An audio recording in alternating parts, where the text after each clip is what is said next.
Catherine Matoche, 5 ans après mon cancer du poumon, je vais très bien. 5 ans après son cancer du poumon, Catherine Matoche témoigne de sa guérison et lance un appel au dépistage précoce pour sauver des vies. 5 années se sont écoulées depuis que l'ancienne présentatrice du JT de France 3 a affronté un cancer du poumon. À l'occasion de la Journée mondiale contre cette maladie, la journaliste partage son parcours de guérison et milite activement pour le dépistage précoce, convaincue que la détection rapide peut sauver des vies. En 2020, alors que la pandémie de Covid-19 bouleversait le monde entier, Catherine Matoche vivait un combat personnel bien différent. L'ancienne figure emblématique de France 3, aujourd'hui âgée de 65 ans et installée à Noirmoutier en Vendée, se souvient parfaitement des premiers signes qui l'ont alertée. J'étais dans un état de fatigue constant que je ne parvenais pas à expliquer et je toussais beaucoup, conf-t-elle. Étant fragile des bronches, un premier médecin lui prescrit un scanner sans y déceler d'anomalies particulières. Mais Catherine Matoche, journaliste aguerrie habituée à ne pas se contenter d'une seule source, décide de consulter ailleurs. J'avais toujours des doutes. J'ai donc décidé de consulter quelqu'un d'autre. La pneumologue Dr Evelyne Baloul m'a alors prise en charge.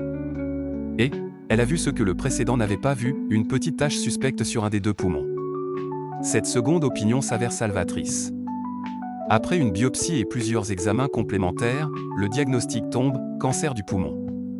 Mon cas a fait débat dans l'équipe médicale, se remémore l'ancienne journaliste. Une intervention chirurgicale est finalement décidée, révélant l'étendue réelle de la maladie. Au cours de l'opération, les tissus analysés ont confirmé que c'était un cancer. Le chirurgien a enlevé le lobe supérieur de mon poumon gauche.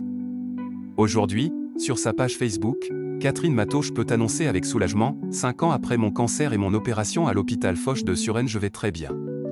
Sa réaction face au diagnostic révèle sa personnalité forte. Quand le médecin a prononcé le mot cancer, je n'ai pas eu peur. Je me suis juste dit, il faut y aller. C'est peut-être lié à mon métier de journaliste qui m'a conduit à gérer beaucoup de moments dramatiques, mais c'est une seconde nature chez moi de rester calme dans les situations de crise. La période de traitement coïncide malheureusement avec les restrictions sanitaires les plus strictes de la pandémie. Catherine Matoche doit affronter cette épreuve dans un isolement forcé, loin de ses proches. À cause de l'épidémie de la Covid-19, je suis allé seul à l'hôpital et les visites étaient interdites. C'était assez triste. Mais j'ai été touché par la qualité de la prise en charge, du chirurgien jusqu'à l'infirmière et l'aide-soignante. L'ensemble des professionnels de santé s'occupent de vous avec gentillesse. Cette confiance dans l'équipe médicale s'avère déterminante dans son état d'esprit. Je me souviens très bien qu'avant d'entrer dans la salle d'opération, ce n'était pas un moment effrayant, car j'avais confiance en mes médecins, témoigne-t-elle.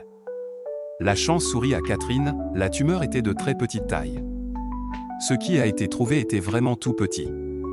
Je n'ai eu ni radiothérapie, ni chimiothérapie, uniquement de la chirurgie, explique-t-elle sereinement. Contrairement à ses craintes initiales, l'ablation d'une partie de son poumon n'a pas altéré sa qualité de vie.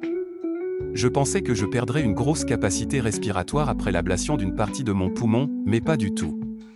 Finalement, hormis la surveillance qui a suivi l'opération, rien n'a changé dans ma vie. Je n'ai ni traitement, ni séquelles. Une mission de sensibilisation au dépistage. Cette expérience personnelle transforme Catherine Matoche en ambassadrice du dépistage précoce. Je suis une chanceuse. Je le dis et je le répète, j'ai eu beaucoup de chance, reconnaît-elle humblement. Consciente que le cancer du poumon reste la première cause de mortalité par cancer en France avec près de 31 000 décès annuels, elle s'engage désormais activement dans la prévention. Mon cancer a été détecté très tôt grâce à un scanner, rappelle-t-elle, insistant sur l'importance cruciale du dépistage précoce. À l'occasion de la Journée mondiale du cancer du poumon du 1er août, elle annonce une excellente nouvelle, je vous annonce un événement dans la prévention de ce cancer qui se développe beaucoup chez les femmes. En septembre, vous pourrez bénéficier d'un dépistage dans 4 régions pilotes puis partout en France. C'est le lancement du programme Impulsion.